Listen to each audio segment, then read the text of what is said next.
Welcome to my mini lecture on how science works. We're going to talk a little bit about the scientific process or scientific method and how it's used to perform scientific research. Remember, it's used to perform all types of scientific research. And this is an example of a list of some of the different parts of the scientific process. Many of them you have probably heard of before, including observations, experiments, hypothesis, and interpretation or peer review. These are probably terms you've heard before. So look at this list, and do you think you could make a flowchart about how science works or how you think science works? We're going to look now at a couple of different flowcharts that have already been made by other people. This is the classic example that you've probably seen before, or something like this. Maybe it's not in a circle, but a flow down that shows you what people really think about, like that there's a problem, you come up with hypothesis, you design experiments, collect data, analyze that data, and draw a conclusion. It's very linear. I mean, obviously circular in this case, but it's one step follows another step follows another step.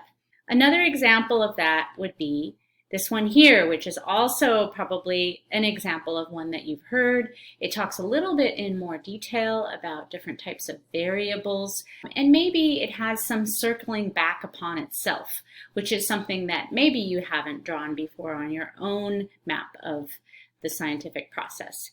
And here you can see it can get even more complex, where you have circles within larger circles of this idea of community analysis and feedback, benefits and outcomes, exploration and discovery. So you start to have a more complex picture here. And this is an interesting other example where you can see that you have essentially this concept of how much time you spend pre and post experimentation doing this kind of work.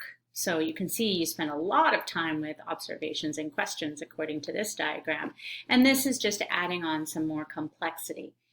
What I really want you to get from all of this is that we really have a lot of different approaches to the concept of how science works and really what it is, or the scientific process. And really what I want you to take away from it is that there is no single process, that these processes are complex. Depending on your question, you can end up circling back again and again on certain parts of that question or certain parts of that process. Maybe you have to do experiments over and over and over again. And the other thing I really want you to think about is that the scientific process really involves a whole lot of peer review, which means you're constantly interacting with your science community, whether that's your lab or your peers, or as a graduate student, other graduate students and your advisor and other professors, and you're constantly talking so that you're revising those experiments, you're having help interpreting those experiments, you're writing papers and getting feedback. That really it's important that you understand it's part of a greater scientific community, and that science is not done by one person in a lab who doesn't talk to anyone. At least good science is not done that way. But it's also done a lot of different ways, depending on your question and depending on your process. So we want to make sure you understand the concept of a hypothesis and how you come up with a hypothesis, because I'm sure you've heard this term before, but you may not have had to develop one. Remember that it's based on observations and reasoning, and a hypothesis is essentially a testable statement. It must be worded so that it's testable. You cannot devise a hypothesis that you can't test. So you can't test a belief, say, for example. So what's the difference between a hypothesis and a prediction? Well, a hypothesis is that testable question, and a prediction is what you would expect to happen. Okay, so let me give you an example to help clarify it.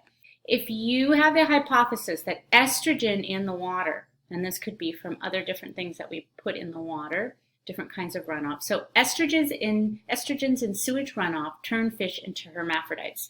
And hermaphrodites, for those of you who don't know, fish that express, in this case, fish that express both sex organs, so that they have the development of both sexual organs. Your hypothesis is that estrogens in sewage runoff turn fish into hermaphrodites. your prediction would be that if estrogen in sewage turns fish into hermaphrodites, then exposing fish to estrogen should cause them to turn into hermaphrodites at a higher rate than fish that are not exposed to estrogen. So you can see that in this case, we have a testable question, and then here we're making a prediction of that testable question. What would happen if we expose those fish to actual estrogen? So this would be an example of a hypothesis versus a prediction. So what about a variable? What's a variable and what's a dependent variable and what's an independent variable? Variables are a factor in your experiment, in your research. And it's important that researchers look at one variable at a time so that their data doesn't get confused. So here's an example of a researcher who wants to study the effects of temperature on mussels. Okay, mussels are shown here in the picture.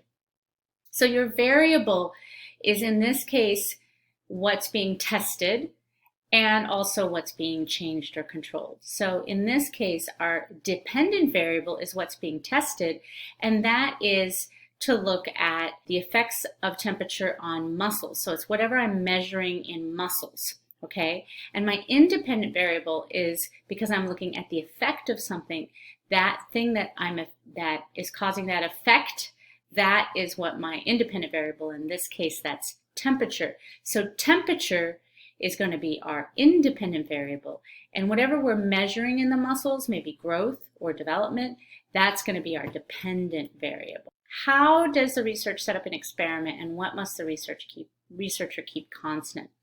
So if temperature is the thing that we're interested in, we need to control all other variables but temperature. So if we have these aquariums, say, for example, then we need to control every variable that is in temperature. So if these are mussels, and they're all going to be at an aquarium at a different temperature, then every other factor in that aquarium has to be the same for every single treatment. So that means that the sand that you see there has to be the same, the location from where the mussels come from must be the same, the salinity in the water has to be the same. Everything that we're not testing needs to be kept constant in this case. So if we had two tanks with mussels that are kept at different salinities and different temperatures, is the difference that we see in those mussels and their growth or development, is that going to be due to temperature?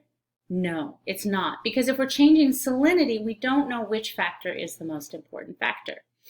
And so this is just an example of that. If we have a warm site versus a cold site, and that's the only temperature difference between the two, then that could be another way that out in the field we could look at the effects of temperature. In the lab, we could bring those in, and they're from the same site, and we could vary the temperature, but we could control the variables like water quality, food, mussel type, disease, and other unknown factors. So we've talked about hypotheses and variables. So my question is, can you prove a hypothesis? You do hear a lot of people say, well, I've proved that.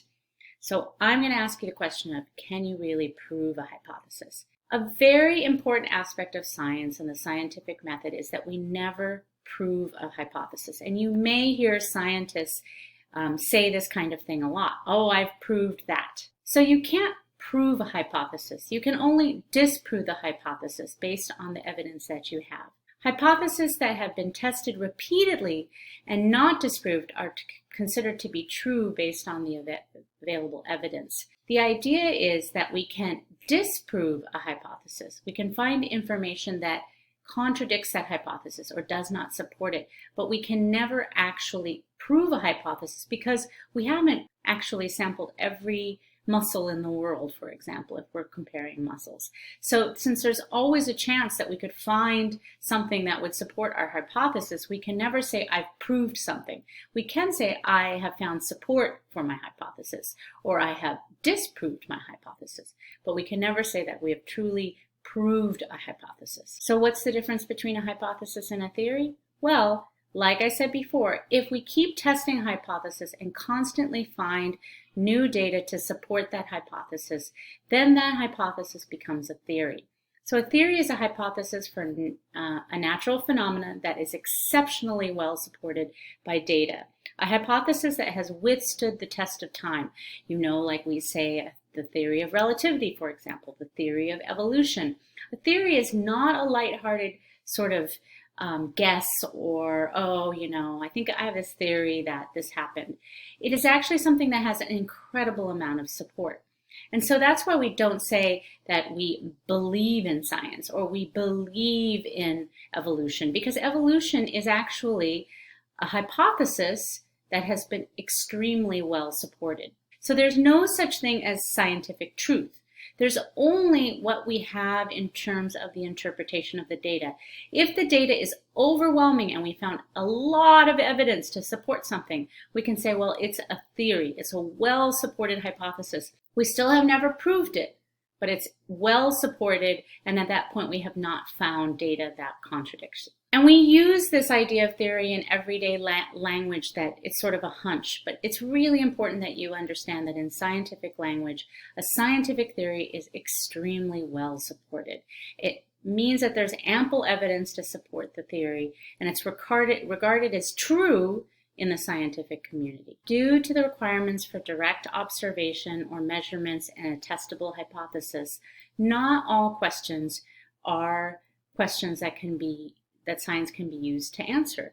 Science can offer no answers on values, on feelings, and on beliefs.